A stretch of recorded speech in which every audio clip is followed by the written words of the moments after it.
Hello, Internet, and thank you very much for tuning into this YouTube channel. And for those who are the heavy duty users of Linkerd, they might actually hear some news around some recent updates that landed into the recent releases of Linkerd. And they have some questions. Where is the direction this project is heading toward to? What is the future of open source? What is the future of Linkerd? How do I run Linkerd today? And where should I need to be focused on more in the upcoming releases for Linkerd? For that, invited today William Morgan, Chief Email Outputter. I love his title on Buoyant Cloud to let us walk through of the recent releases of Linkerd and some of the stuff happening behind the scene. So once again, thank you very much for being back on the show again, William. It's always pleasure talking to you another time on this YouTube channel. Over to you. Hi, Simon. Thanks for having me. It's great to be here as always. Absolutely. So, William, can you give us your updated intro of yourself? You've actually been focusing on these days, and then we get set the agenda for our audience today. Yeah, sure. So I'm William Morgan. I'm the CEO of a company called Buoyant. Buoyant is mostly known for its service mesh project, which is called Linkerd. And I'm officially a director on the Linkerd project. So I spend a lot of my time talking about Linkerd and, getting it into people's hands. Is the link you can actually follow William Morgan on X. Is one of the easiest Twitter handle to remember in the world. So Yeah. make sure to follow there as well. So William, I think you've been actually a part of this open source for a very long time, created Service Mesh as an open source project.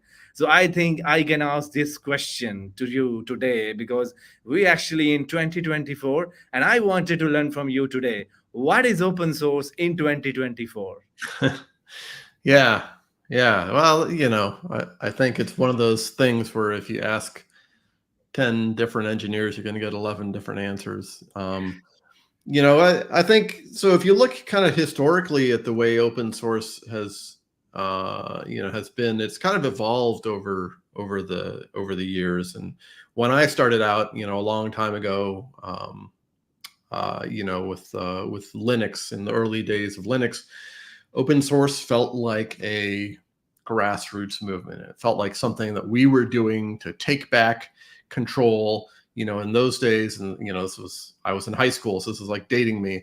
We had 3.5-inch floppies, and we had a big stack of them, and we'd pass them around the lunchroom, and we'd install Linux, and this was, our the way that we were going to take down Microsoft, and we really hated Microsoft, and we spelled its name with like a $sign, and it felt like this kind of community thing, and everyone who was contributing to Linux at that point was not really being paid to do it. This was like a volunteer nights and weekends thing that you would do. I started writing some kernel code, for, very early stuff, kernel modules and things like that.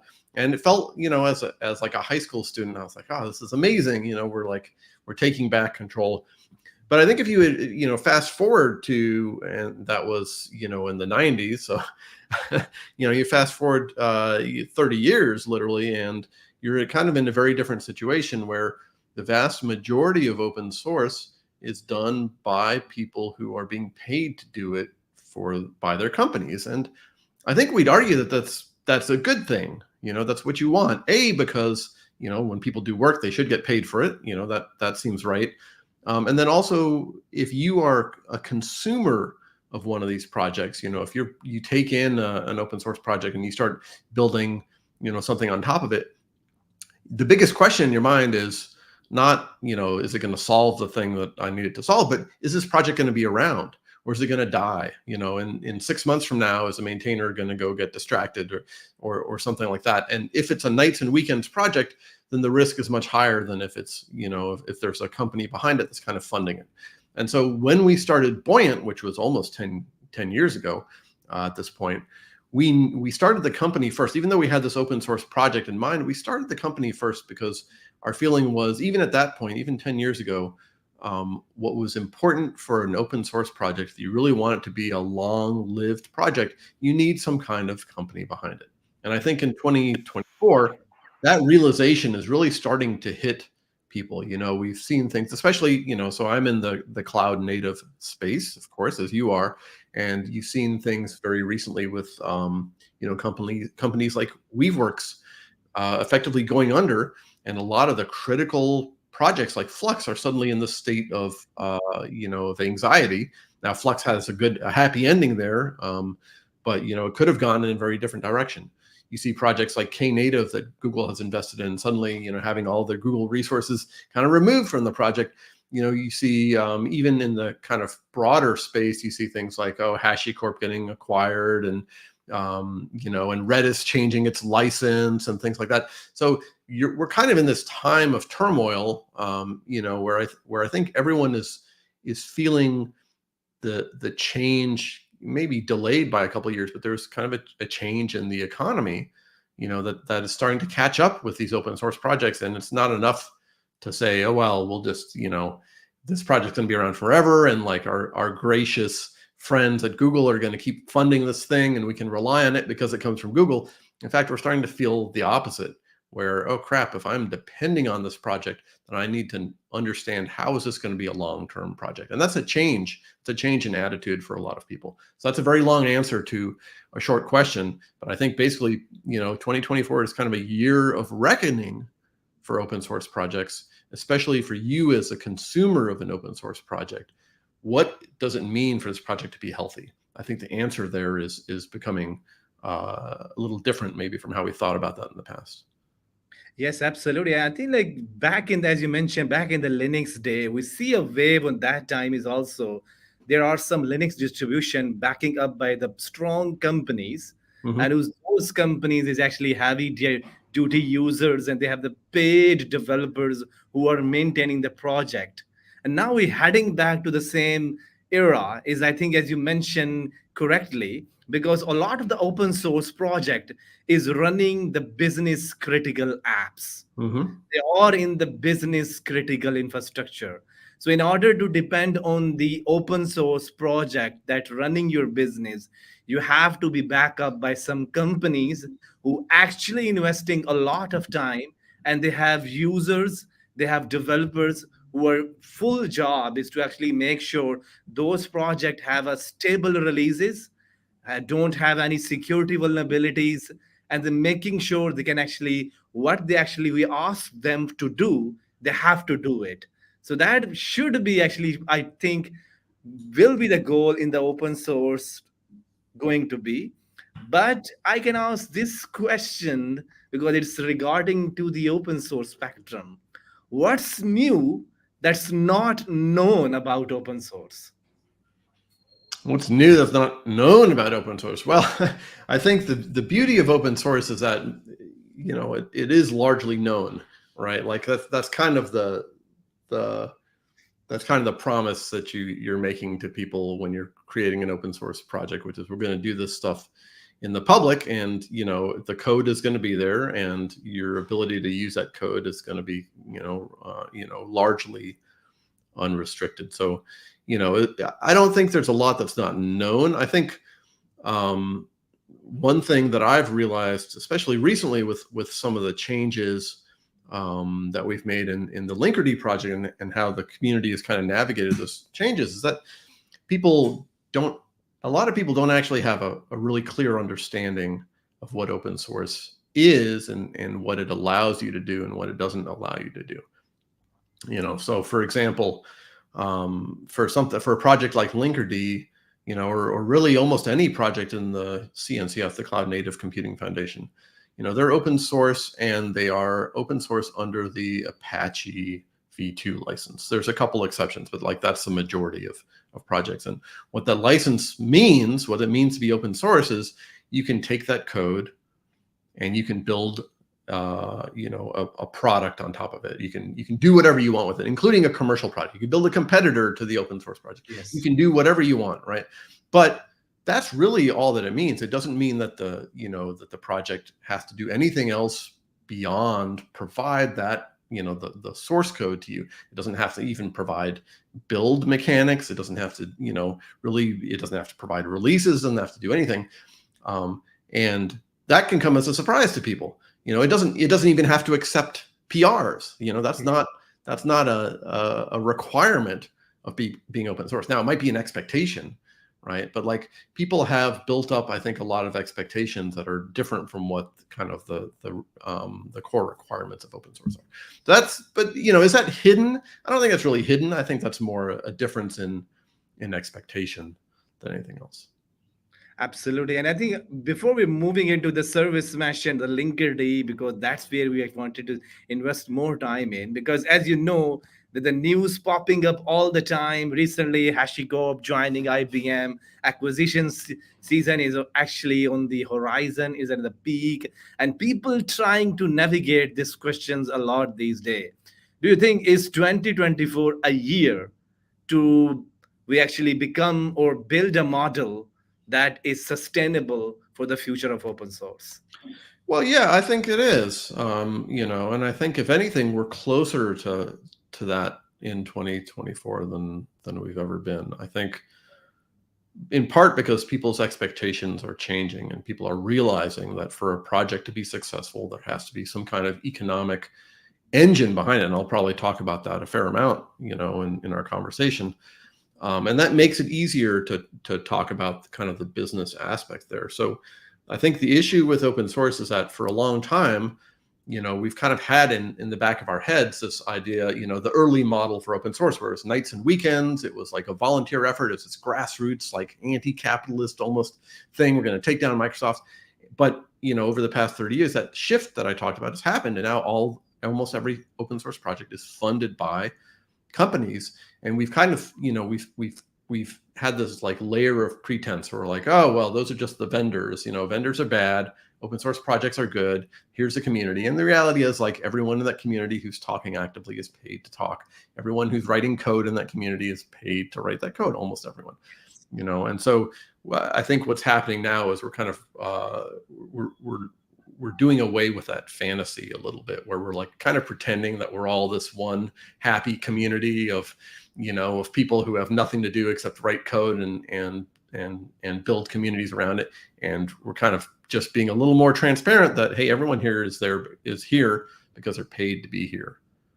So you can call it a community if you want, but like everyone here is paid to be here, either because they're paid to write the code or because they're paid to do community stuff, or because they're using these projects for their job. Right? Absolutely. They're using them. They're not using them. People do hobby stuff all the time, and that's totally fine. But especially in the cloud native community, people are using those projects for their jobs, not for fun or personal gratification or to run their own PC and feel really good about having control over their hardware. They're using them for their jobs. They're being paid to use these projects. Yes, absolutely. And I think like one of the most, if you look at the human philosophy, all of these open source project is actually being used by a lot of the different vendors who have some of their infrastructure in the beginning of the days. They have some infrastructure, and now they're actually moving towards this modern cloud native infrastructure. So a lot of the companies are using open source project on top of what they actually already have, and they have their customers and they're solving their problem. And some of the companies actually making sure this new infrastructure that we actually made is actually giving to the community and the business is actually they have full autonomy, full control, and they're making sure all the stuff that land into the production system end up running. So we have two different mindset of the people. One, those actually not actually contributing to the project, and they're running it and running their businesses. And one, those are actually building, innovating in this space, are not getting much of the money they actually needed to build a sustainable model there. So actually, we have to make an equilibrium between both of them, because this has to be, as you mentioned, some sort of economy behind it. Because we have a lot of the developers, a lot of the things. Other than that, we actually come up with this situation that recently some of the, I think, kernel hack or some exploit came up in a lot of the open source project. So then people get frustrated, then the anxiety and depression came up, and then it's we have to start battling. We're making sure the security is actually being hardened, and it's going to be a lot tougher to life for everyone. So I think we covered some grounds until now for the open source, because Linkerd is where that actually came up, and that's why I spent some time in there. But we know there's some changes made into the Linkerd project, and you did some clarification on this blog. It's written very Mhm. much clear what's got changed, who's got affected there. But still, I see the anxiety in the community, like what is where we heading towards to, and they wanted to understand, is Linkerd for everyone still true today? And we can ask this question to you, as why do we even need a Linkerd distribution such as Bell? Yeah. Yeah. So let's talk about what we announced. So in with the 2.15 Linkerd release, we announced a couple things. We announced some great new features, mesh expansion, finally the ability to run Linkerd's proxies outside of Kubernetes, so you can add VMs and things like that. We announced native sidecar support, and then we also announced that we were no longer going to be producing open source stable release artifacts. So we said from now on, in the open source, we're going to keep producing edge release artifacts, but we're going to leave it to the vendor community to produce stable release artifacts, or to do to do whatever they want to do. Now, that's kind of the open source side of things. Of course, the vendor community is a bit euphemistic because it's really Buoyant is the company behind here. So we said, okay, and Buoyant is going to start producing these proprietary stable distributions, stable release artifacts of Linkerd, which is going to be called Buoyant Enterprise for Linkerd. And so now, as an open source or as a Linkerd user, you kind of have a couple of choices. First, you can as always before, like the code is all open source, nothing about Linkerd changes. And so this is the reason why I had to like make that clarification post, is because, like I talked about, a lot of people don't understand what open source really means, right? They think they do, but they don't, right? So what we said was, hey, we're no longer producing these open source stable releases. And I'll talk about what stable and edge releases are, because that's a little bit Linkerd specific. But nothing about that changes the nature of open source. Nothing about that changes the open source nature of Linkerd. Linkerd remains open source. It remains a CNCF project. It remains a CNCF graduated project. We didn't change the license. Like nothing about that has changed. All that we're doing from the open source perspective is no longer building this type of artifact that we used to build in the past. Okay. And instead, we're saying, hey, Buoyant is going to build this. And of course, another vendor could also build that, right? Like I said, anyone can use this code to build any kind of proprietary product that we want. So the very first thing that I had to clarify when we made that announcement was, hey, nothing changes about the open source nature of Linkerd. And I think it's important because a lot of what we are committed to, for Linkerd as a whole, is that open source community and that open source mechanics. Like that, that's a foundational part of how we think about Linkerd and how we treat Linkerd. Now, the reason why we did this. So let me talk about stable releases versus edge releases. And then I'll talk about the reason why we did this. So in the past, what we did was we said there's two types of releases. There's an edge release, okay? And we're going to release the edge basically on a weekly basis. And it's going to include all the latest code, everything, latest features, latest bug fixes, latest security patches. That's always available to you. And so whenever you take an edge release, you're going to get the latest and greatest code. Now, for stable releases, what we did in the past was we said, okay, edge releases are optimized for giving you the latest and greatest. Stable releases are optimized for giving you like a really minimal surface area of change. So when we do let's say when we did the 215, let's pick 214 stable release. Okay, we issued that stable release, and then when we had bug fixes, we would backport those bug fixes. We'd cherry pick them, we'd backport them, and we'd say, now there's a 214.1 stable release, which is just exactly the same as 214.0, but with these bug fixes kind of backported. So we would extract them from all the other work that had happened. And that release engineering work was a lot of work, but it was also kind of like that was the value of the stable release. So we said, okay, from now on, the vendor community is going to do that. Buoyant is going to do that. And any other vendor who wants to get involved can do that. And in open source, we're just going to do edge release. So that accomplishes two big things. Number one, it makes the Linkerd project itself more streamlined and faster, and those maintainers can focus on feature development. Number two, it means that edge releases now, you are incentivized as an open source community member to run those edge releases, to give us bug fixes, and we can make that, pace of iteration a lot faster, right? And so that's good. That's really, both of those things are really healthy for the project.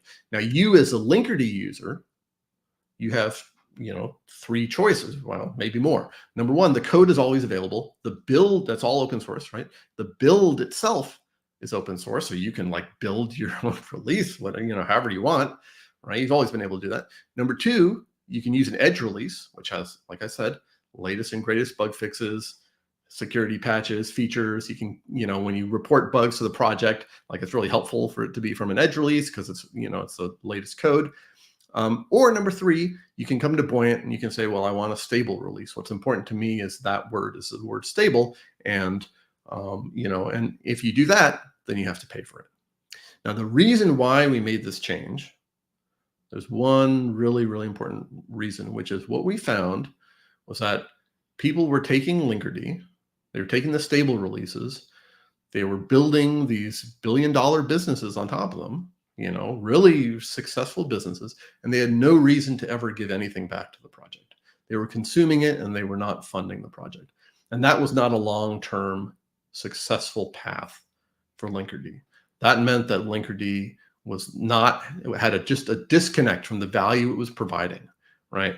And that was not a good situation to be in. So we said, okay, this isn't it had become a, Bruce Perrins, who was the creator of the open source initiative, had this really nice article recently about how open source is changing, and, it's really worth reading. But one thing that he said was open source has become this kind of corporate charity where, you do all this hard work as a maintainer, and then you're giving that to companies like Google and Microsoft and, that are using that open source and building these giant businesses on top. It's like you've done a charity, but it's not a charity for orphans or a charity for, people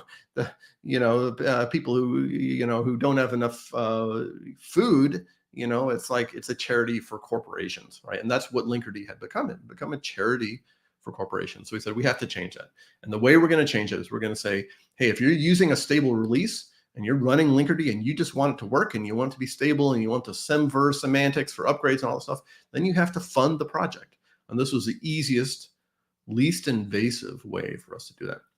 Now, some people have gotten very upset because I kind of have two roles here. I have the open source role, and then I have the CEO role. And usually I'm supposed to keep those very distinct, right? Usually I'm supposed to just talk about Linkerd from the open source perspective and kind of ignore the vendor aspect, or I'm supposed to talk about things from the Buoyant perspective.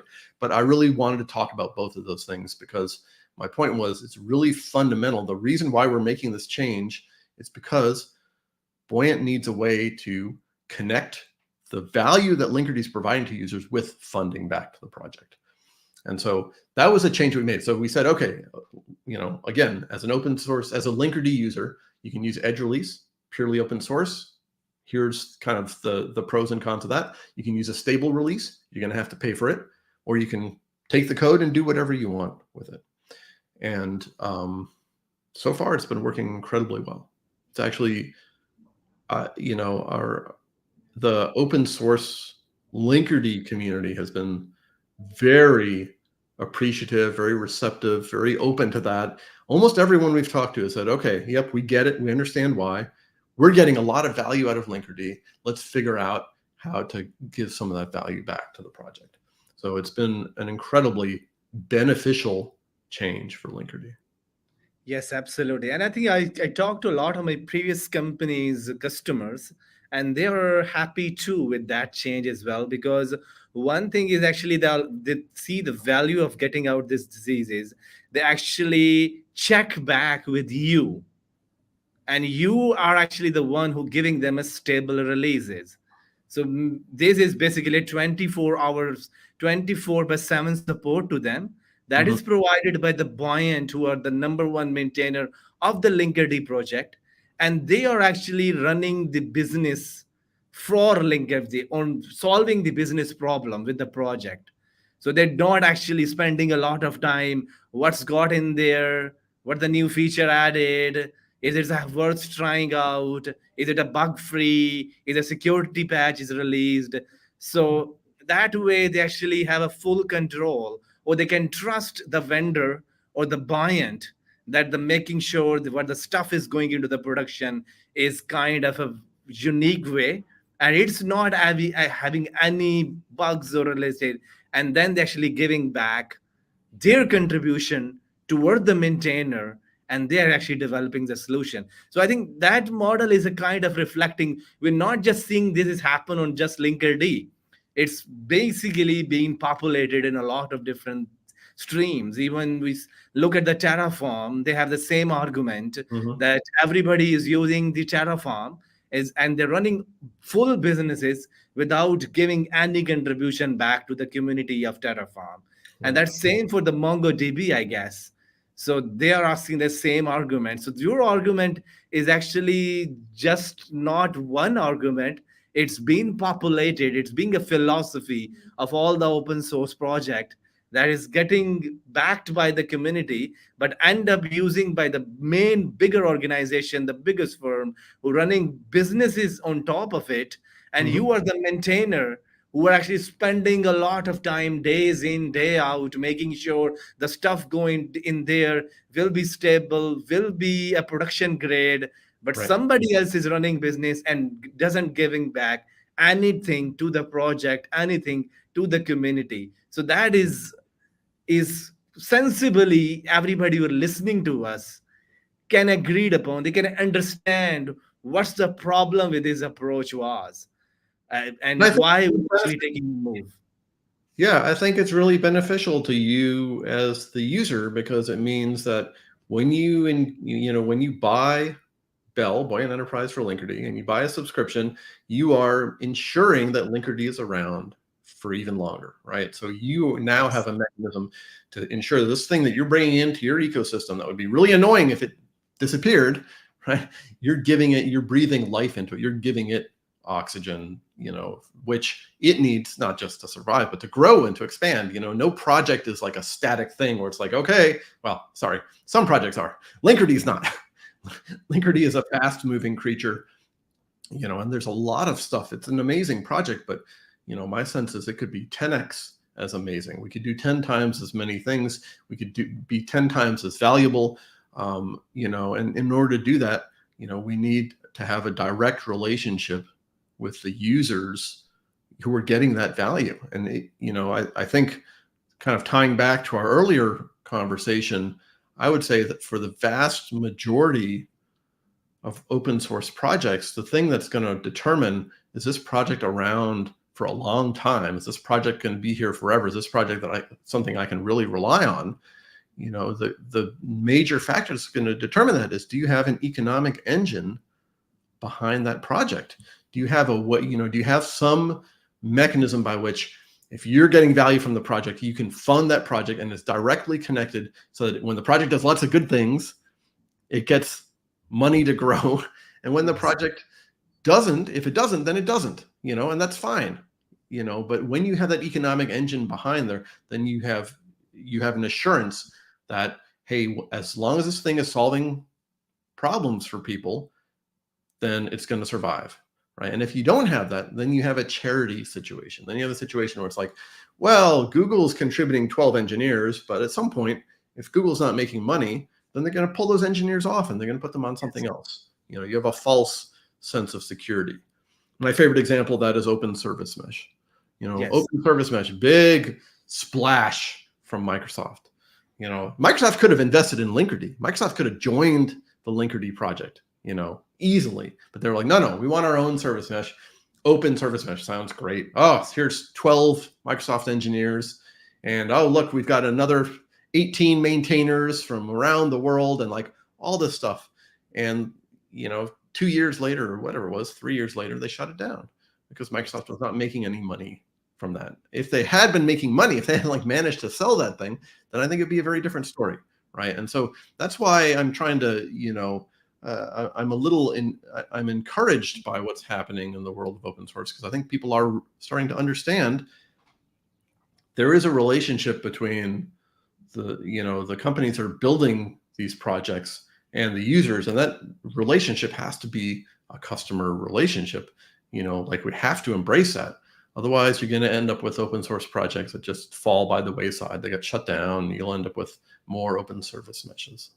Yes, absolutely. I think we do notice, I think some of the of CNCF project is actually being shut down. I Mhm. heard, I actually forgot about few of the names, but we do notice two or three projects, the open source project, and the companies who are supporting them and doing all the stuff, they actually shut down. WeWorks is one of the example. There are few others who actually shut down. And I think for the user, let's say if I am a user of the Linkerd, I have some customers who are actually I'm actually running their I am solving their problem on top of it. But let's say if something economics back down to that project and that project is getting shut down and I have production users on Yeah. that same instance is running, so that is such so much anxiety for me and depression, and I know why this has happened. If I can contribute it, I can meet these folks in the past and tell them what's happening. So I think if you look at the consequences of not giving back a value proposition that the project requires, eventually it gets shut down. And when it's shut down, there is a multiple businesses running on top of it. What's happened to them?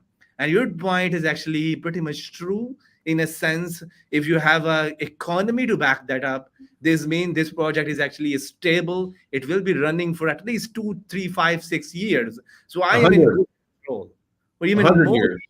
Yes, absolutely. Even 10 years. So that is a really, I believe, is a great way to think about the open source philosophy. And as you mentioned, I think it's one of the not the I think it's a prerequisite for the open source these days.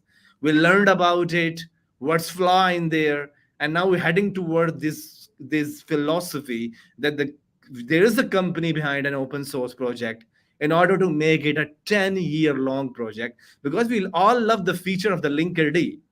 We back in the day, we don't have any of these separation of concern between the troubleshooting and how the application behave. We love that pattern, and that pattern is everywhere now in most of the businesses.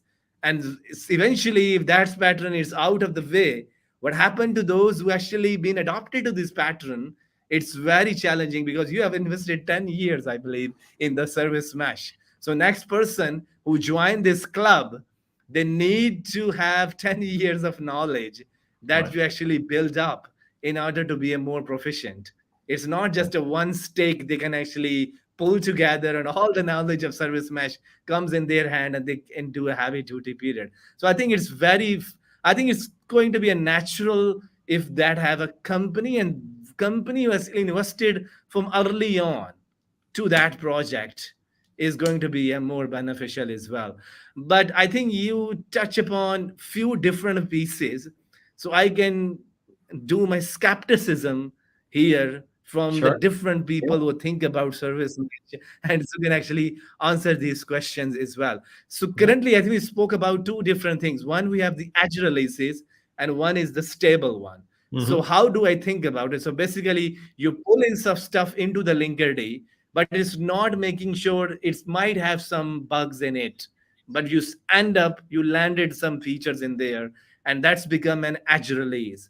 And then in the stable releases, you make sure the stuff in there, it's a production ready.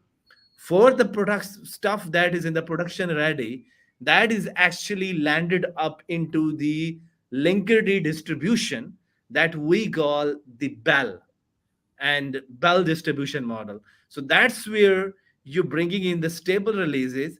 And for those people who are running Linkerd for training purposes, demo purposes, no sweat. This is free for you still.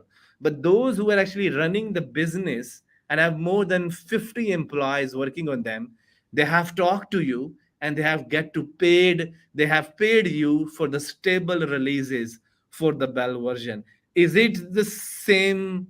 Is it a correct, Yeah, yeah, or do that's actually? right. So we did, when we built and kind of designed Bell and how that product was going to be, how we were going to price it and who is going to have to pay.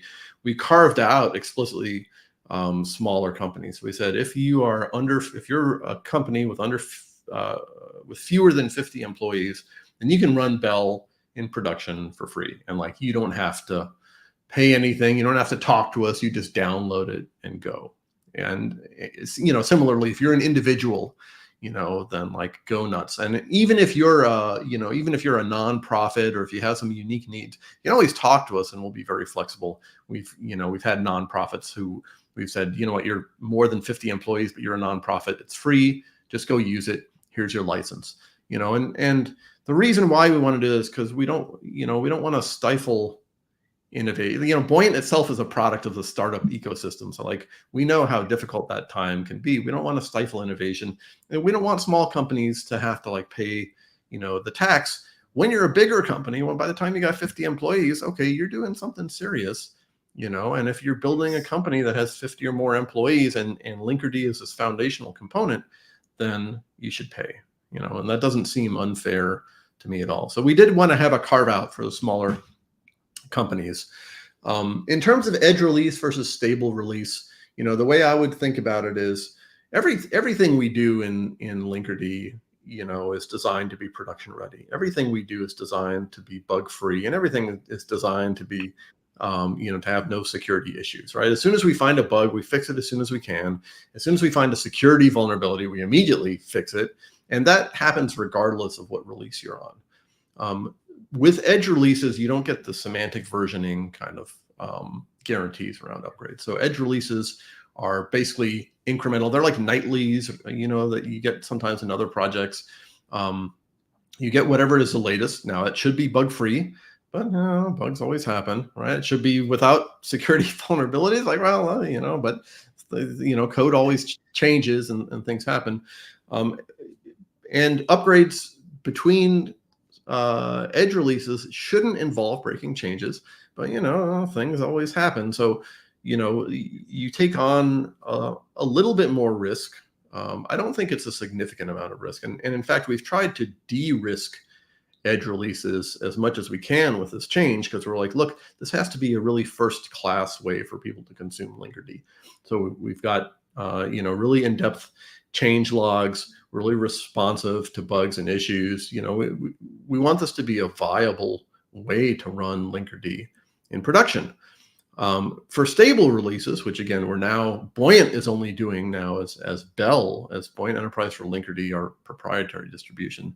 There you get the semver guarantee. So if you're upgrading from 2.15.1 to version 2.15.2 of Bell, well, you should expect there to be no breaking changes and no real feature, major features or anything like that. It should be just a minimal set of bug fixes. And similarly, when you go from .2 to .3, it should be like, you should be able to upgrade that in a very low risk way. And in fact, we've got extra tooling in Bell that allows you to do these upgrades in an automated way, and to roll your pods and things like that. So we try and make that a really seamless and low risk experience. We've got a couple extra features in Bell too that really are, I think, our philosophy there is this should be, like a production ready distribution of the open source project. And so we'll throw in a couple extra things into Bell that are not available in open source. But by and large, we try and keep it as close as we can to open source, because we want this to be a pretty natural path. If you're using Linkerd in production, like this whole system works only if, like when you're using Linkerd in production, Bell is a really appealing thing for you to want to use. If Bell sucks, or if Bell is not appealing, or if Bell seems worse, then like, why would you use it, and why would you fund Linkerd? If you're not using it, then you're not funding Linkerd development, and then that doesn't really help us, right? So that's the big distinction. Obviously, with Bell, there's some extra things we can do too. Once we're talking about kind of customers and revenue and things like that, it's a lot easier to justify certain types of testing and certain types of hardening. So we have SBOMs, which we can provide. We have we've got additional types of testing where we'll actually deploy Bell prior to releasing it. We'll deploy it in specific environments, like, we'll deploy it on GKE or on AWS with like this version of Kubernetes and this CPU architecture, and we'll just like make sure it works. Or we'll deploy it on OpenShift, and like just we can do additional types of vetting and stuff, and really invest in that testing harness, which is exciting because it's been hard to do that in pure open source. But with a commercial product, it's a lot easier to really build out the test harness. So we've got a nice blog post up recently about some of the changes we've been doing there. And then there's a couple extra features in there. There's things like FIPS support. If you're building something for the federal government, the US government, then like FIPS is really important, and it's horrible, and like you don't want to do it yourself. If you're not in that situation and that word doesn't mean anything to you, then great, like ignore it, because you don't want to know what it entails. It's really quite atrocious. And then we've got a really interesting feature in Bell that I'm in the middle of writing a blog post about, which is, I think is really cool. It's called High Availability Zone Aware Load Balancing. Hazel, H-A-Z-L, High Availability Zone Aware Load Balancing. So it's an alternative to topology hints or topology aware routing. So if you are running a multi-zone cluster, multi-AZ cluster, so within a single region, but you are, and you have a question queued up. All right, well, I'm just going right into it. So yeah, if you're running a multi-AZ cluster, right? So you're in like one particular region, you're in US East 1 or whatever, you can split your cluster into different AZs. And that gives you the ability, and then the cluster itself, the Kubernetes cluster itself is running across these multiple zones, and that gives you the ability to survive failure of an individual zone. So you'd split it across 3 zones within US East 1, and if one of those zones goes down, well, you've still got Kubernetes, master nodes and worker nodes kind of going in the other 2 zones, and the cluster survives. Now, so that's all well and good, right? That gives you a nice HA setup for your cluster. But the problem is most cloud providers will charge for traffic that crosses the zone boundary. So even though you've got this nice single region cluster, you're actually getting these network costs. Now, if your network costs, if it's a small amount of traffic, then you might not care about it. Like $100 a year, it's nothing compared to what you're paying on compute.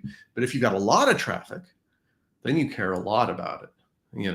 Then suddenly it's millions of dollars a year, and you're like, oh crap, I got to cut this. So Kubernetes has a feature called topology aware routing, which just says, I'm going to disallow any cross zone traffic. Okay, well, that's, so you can do that, and then your network costs go down. But then if you have any failures that happen within the single zone, that, you've kind of like lost a lot of the HA guarantees, because you literally can't make connections across zones. So now you're in the situation where you've reduced cost, but you've actually, kind of removed a lot of the HA benefits. Or the other situation that you're in is like, I'm doing multi-cluster stuff, and I've got 2 multi-zone clusters, and they're sending traffic, and that traffic will cross zone boundaries when it crosses the cluster boundary, and topology aware hints doesn't even know about that, so it can't do anything. So in both of those situations, you can use Hazel, and Hazel will give you the best of both worlds. It'll keep all traffic within the same zone under normal situations, so you don't have to pay the cost. And that applies even to cross-cluster calls. So if you're doing a call from cluster A to cluster B, and they're both multiple zone clusters, then we'll preserve zone locality. Using Hazel, you can preserve zone locality for those calls. For some of our customers, that right there is a huge savings. But then the fancy part is, if Hazel detects that your system is starting to fail, or starting to get overloaded, or it's going under stress, then it will gradually allow cross-cluster traffic. So it'll let you do cross-cluster traffic in situations where it's necessary to preserve reliability. And that's the really powerful aspect of this. Something you can really only do at L7. So then you get the best of both worlds, right? Because Linkerd knows how busy your system is. It knows how overloaded it is. It knows whether it's succeeding or failing. It knows how many requests are outstanding, all of that stuff. So it can do really advanced load balancing, and it can say, okay, under normal situations, preserve zone locality, but when things are under stress, allow cross-zone traffic. And then you get all the benefits of cost-aware routing and cost savings without having to take on the loss of HA characteristics, without having to take the hit in reliability. So that's a really cool feature. It's only in Bell. We've got a couple customers who, for whom that's saving them millions of dollars a year. So it's really exciting for us. Yes, absolutely. I think there is a one white paper, we call it, what we Yeah. call it, that Buoyant actually added in their website. I can link in the references here. But I think one of the primary feature you can actually use is cut cloud spend, Mm-hmm. improve system reliability, and you can prevent failure before they happen. This is one of the cool feature I Yeah. like about it. And then Yeah. you preserve zone affinity for cross cluster calls. But actually, William has discussed is landed up to the 4Ds bucket as well. But I try to actually recap for all of the audience who actually watching us or join us now. If you are actually using Linkerd for the or writing a book or just downloading it or for your own demo purposes, you have edge releases and you have stable releases and then you have a bell that is totally free for you. You can use Linkerd in three different mode. Now, if you are actually not just a demoing user or a instructor or a college student, but have some business, but that the business is a small one, then you can use Azure releases, and plus you can sign up for the bell, and that is free for you. That is user number two. And if you are the heavy duty user, meaning you are actually running Linkerd for businesses, and that business is a very serious business, and you have more than 50 employees basically, then you can sign up for the bell, but then you pay for the project as a contribution so that things can grow and can be stay in the next 10 year. So that is third category. And if you have a governance kind of setup or biggest organization have critical or the security is very a critical piece for them, then there is a Buoyant Enterprise for Linkerd, basically a bell and the Buoyant, and that's give you the hazel and bunch of other pretty nice feature for you or kind of FIPS or zone aware routing that you can use Buoyant and Buoyant Enterprise Linkerd for run your mission critical security kind of a feature. So that is a four bucket. Is there anybody else who can think, or is there anybody who excluded from this conversation? No, I think that's pretty accurate. I mean, I don't know if it's really four different buckets. I think basically if you are working at a, if you want to use Linkerd for any reason other than I'm using it for my job and I work at a company with 50 or more employees, then you can use Bell and it's free and you don't have to talk to us. You just run it and go, and you'll have all the features, everything that we've talked about. The only people who really have to, find their credit card or whatever it is, or the enterprise procurement process are people who are using Linkerd in production at companies with 50 or more employees. So I almost think it's like two categories of people, because I would just encourage everyone to use Bell. I think, it's such a nice experience. There are situations where, you really don't want to do that and you want to use edge releases, and that's fine. And I want to make that totally viable.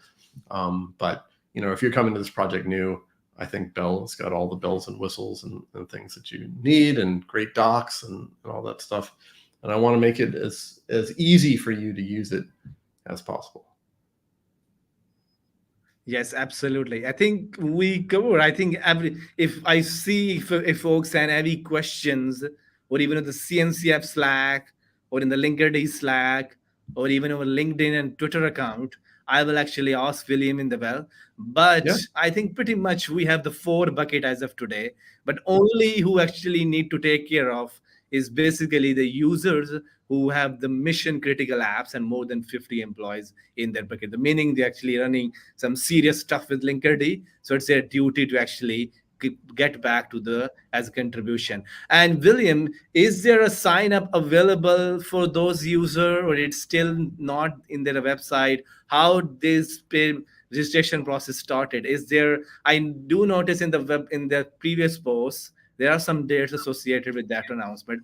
Is it today on the GA they can sign up a form and start paying for it? Yeah, great question. So you can use it today. You can download it. I would go to docs.buoyant.io. That's probably the most important link. That'll explain everything you need to know. Anyone can download it, and you can use it right away. So we don't put any barriers or friction in there. You can play around with it to your heart's content and decide, yes, this makes sense, or no, it doesn't. So docs.buoyant.io is kind of the most important place to go. And God. all those docs should be, or you can go to buoyant.io and click on the, read the docs thing. Don't worry about the rest of the site. Just click on it and read the docs, and we'll walk you through exactly how to download it, install it, and all that. Absolutely. And I think we cover a lot on the ground. I think all the skepticism we remove from this discussion today. If we have more skepticism, William is happy to answer those questions as well. Yes. I know people have more and more questions because this open source philosophy and all these kind of trivial to actually grasp. But I do want ask two more questions because that's very important for the Linkerd customers and the community and everyone using. We talk about a lot in the previous thing, but now in 2024, you think, let's say, Linkerd with eBPF, what possibilities to achieve it easily? Yeah. So we've looked at eBPF a fair amount. I think, part of the issue with eBPF is that there's some crazy marketing around it, which, make it sound like this magical pixie dust that can solve anything. And I think in reality, if you look at the kind of like eBPF service meshes, they conflate two things, and Cilium mesh is kind of like the big, kind of culprit here. Things they conflate using eBPF or not, which is one choice, with using sidecars or using using host proxies. And the reality is those are two distinct choices. And host proxies, I think, are a real step backwards. And I've got a long blog post explaining why. But using eBPF, is something that almost any service mesh can do. So for Linkerd, we've looked at it. I think basically our analysis is it would be useful in certain limited situations that are not particularly exciting ones. But like if you're allowing Linkerd, if you're asking Linkerd to just proxy some TCP traffic, well, we could use eBPF to kind of bypass the proxy itself and just do it in the kernel. The vast majority of the interesting things in Linkerd are all done at L7, which means they require basically user space computation. And in that case, we've got a proxy that's written in Rust, and I think it's basically state of the art for network processing. So yeah, eBPF is nominally on the roadmap for us, but it doesn't add a whole lot to Linkerd. And so it's, at some point we'll probably tackle it. Oh, great. Yes, I do notice. I think if you can have some use cases that you actually wanted eBPF for Linkerd, we definitely wanted to hear about from the folks who are running some real stuff with the Linkerd as well. I think on that we can do a whole podcast on this topic because this is a very fascinating. As you mentioned, there's a huge community backed by the eBPF, so it's a great to talk about it. But I do moved our discussion to kind of a similar topic in a philosophy, but the technology is completely different. And that is the WASM. So let's say how the Linkerd with WASM. What is possibilities? And do you know any real business value of this? Yeah. So it's interesting. These, both eBPF and WASM are both super cool bytecode based like things, just with very, very, kind of different constraints and implementations. eBPF is mostly about how do I push work into the kernel, and WASM is like, well, how do I, allow all these different programming languages to? It's like a little mini VM within your application. So, to me, I think the clearest use case for WASM and Rust, Linkerd's proxy is written in Rust, so it's got great support for WASM, got great support for eBPF. Should we choose to use it? I think that we're kind of looking for that business case. We're really looking for, it would be easy for us to add WASM, but we never want to add features just to have features. We want to make sure that we're solving a problem for people. So I think that's kind of the thing that's been missing for us is what is a concrete use case here that would require WASM, and why would you use WASM versus the many other options at your disposal? And I think at some point we'll probably have a really clear idea for that, and I'm eager to get to that point. So far we haven't really. So far, the people who have primarily been asking for this have been of the like, it would be cool camp, not the, oh, here's the problem that it would solve camp. And we really need, we need the latter, not the former. Yes, absolutely. And if once again, if folks wanted to run some WASM with Linkerd, do let us know, because I wanted to see what the reflection is, how cool and how sexy it Yeah, is to it is combine cool. two technologies as well. But I think it's been a great discussion so far. We try our best to remove some of the skepticism around the recent releases. But it's a quick fire with William before I let you go. Linkerd service mesh for platform engineer. Mm-hmm. Is it a what? So service mesh for platform engineers. Yes. Say that again? Is it a wash? Is it a worth Oh, is it investing? a worth? Oh yeah, absolutely. Yeah, it's a magical silver bullet that solves all of your problems without any questions. No, it's a critical part of Kubernetes for so many of our customers. I think so. Yes, and Linkerd service mesh can actually work with how actually generative AI can influence service mesh. Oh my gosh. Yeah, generative AI, I'm not sure. Maybe it can generate some of the YAML, for you. It can generate some config. I think the analytical AI, maybe it's more interesting for us because service mesh has a lot of interesting data that we uncover, and there's some exciting stuff we're always talking about doing with that. Generative, unclear to me. Maybe someone else has a really good idea. Awesome. And now the service mesh with GitOps. Which one of you see more? Argo, Flux? What is the conjunction? What the real? You have some data on this stuff. I think we see pretty even usage between the two, and I don't really have an opinion. I like both of them. They're very different projects, but as long as you're using Linkerd, I'm happy. And I think it's a great pairing. Like GitOps plus Linkerd allows you to do progressive delivery. That's really, really powerful. So I'm a big fan, but I don't have a real preference between the two projects. And now the Linkerd with the security, with the supply chain security, SBOM. Yeah. What is the conjunction and how much the work that needed to be done from the customer's point of view? So far, the intersection of those two things has been, for something like Bell, we will provide SBOMs for you because, like any open source project, there's a long, complicated chain of dependencies in there. I don't think that there's much beyond that, really. It's kind of both security tools, but solving two very different components of the security stack. Again, maybe someone smarter than me has like a great idea for how to do more, but they seem a little orthogonal to me. And also, like for Linkerd, what you actually seen most obviously in infrastructure? How people like, is it they are the Pulumi, Crossplane, or Terraform? What is the most obvious you see people setting up clusters and running Linkerd? Yeah, I think we see a lot of Terraform, which surprises me because I'm not sure it's the best tool anymore. But yeah, we see a lot of Terraform.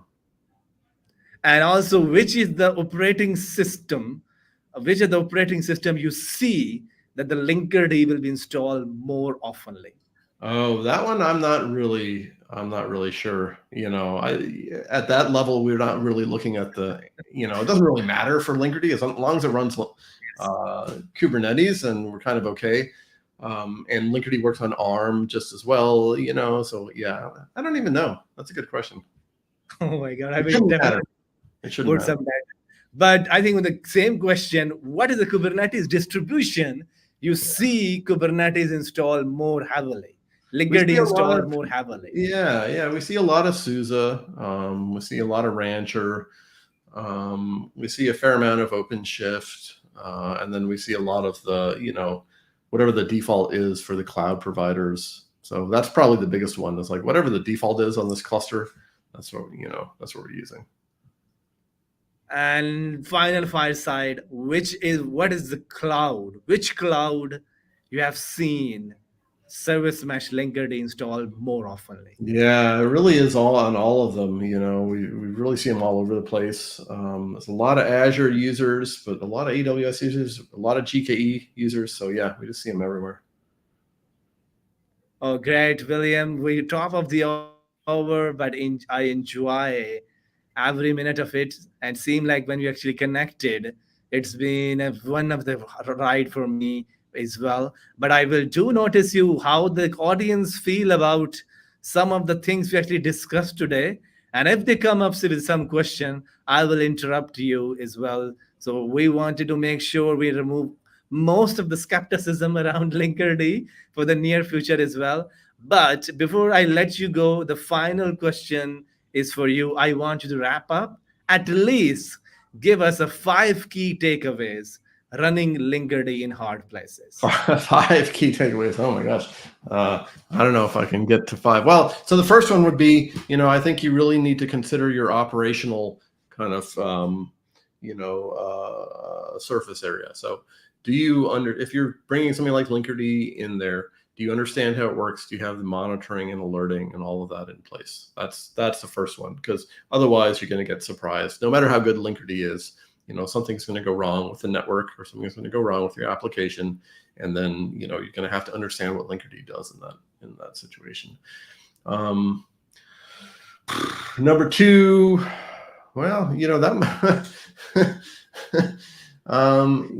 number 2, I think, is kind of pick your tools correctly. And one philosophy we've had with Linkerd is around simplicity and operational simplicity. And I think if you focus on that versus trying to get all the features all the time, then you'll be set up for success. Numbers 3 through 5. Yeah. That's a good question. Maybe I can give you 2. I'm not sure about 5. Yes, absolutely. But I think like it's more obviously you have to keep an eye out on this spectrum because it changes a lot, and you make sure the Linkerd is simplicity that bring in. And I see a lot of the anxiety in the community around shortage of skill set in Kubernetes in general. So if that's the case, you're running Linkerd, you're not. It's make sure you have the skilled individual who actually know the stuff, how to run the stuff, actually operating it in the cluster as well. That can be beneficial as well. And I look forward to the more innovation happening within this space as well. And make sure you watch out for some of the newest blog William will be writing about. And I will include the link for the Hazel because that's a very interesting piece that is actually solved in the Buoyant Enterprise as well. And with that, it's been a once again pleasure talking to you, William. Before I let you go, what are your other hobbies and when you actually have free time where you spend most of it? Yeah. Well, let's save that for the next podcast because I'm already late for my next Linkerd related Okay. meeting. No worries, William. Thank you very much. Have a wonderful time. We'll be meet soon. Stay healthy, Thanks, stay man. safe. Great being Bye-bye. here. Thanks for having me. Bye-bye.